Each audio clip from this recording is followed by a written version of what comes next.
जय श्री राम दोस्तों। आज हम पढ़ेंगे दोहा क्रमांक 87, जिसके पहले की एक अति सुंदर छंद आया है।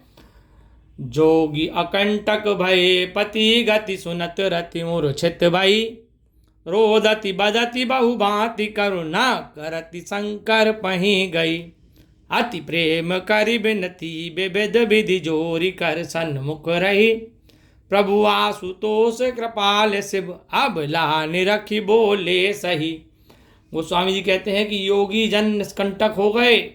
कामदेव की स्त्री रति अपने पति की यह दशा सुनते ही मूर्छित हो गई। रोती चिल्लाती और अनेक प्रकार से करुणा करती हुई शिव जी के पास गई और अत्यंत प्रेम से हाथ जोड़कर अनेक प्रकार से विनती करके उनके सामने खड़ी हो गई।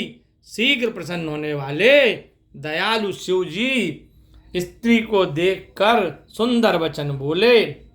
अब तैरती तब नाथ कर हो यही नाम अनंग, बिन बपु व्यापी ही सब ही पुनूनी, सुन निज मिलन प्रसंग सियापति रामचंद्र की जय। हे रति, आज से तुम्हारे पति का नाम अनंग होगा। वह बिना शरीर ही सबको व्यापेगा। अब अपने पति के मिलने का प्रसंग सुनो। जब जदुवंश कृष्ण अवतारा, हो यही हरण महामही भारा, कृष्ण तनय हो यही पति तोरा, बचन अन्यथा होई ना मोरा।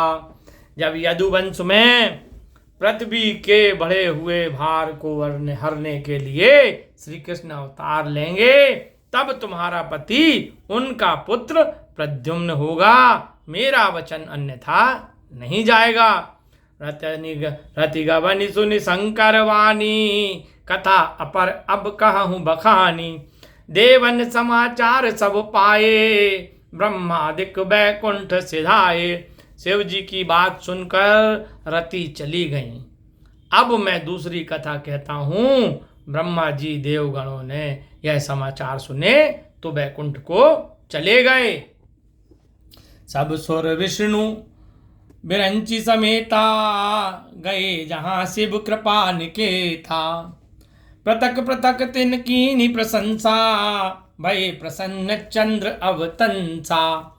जहाँ से विष्णु और ब्रह्मा सहित सब देवता गए, वहाँ गए जहाँ कृपा निधान शिव जी थे।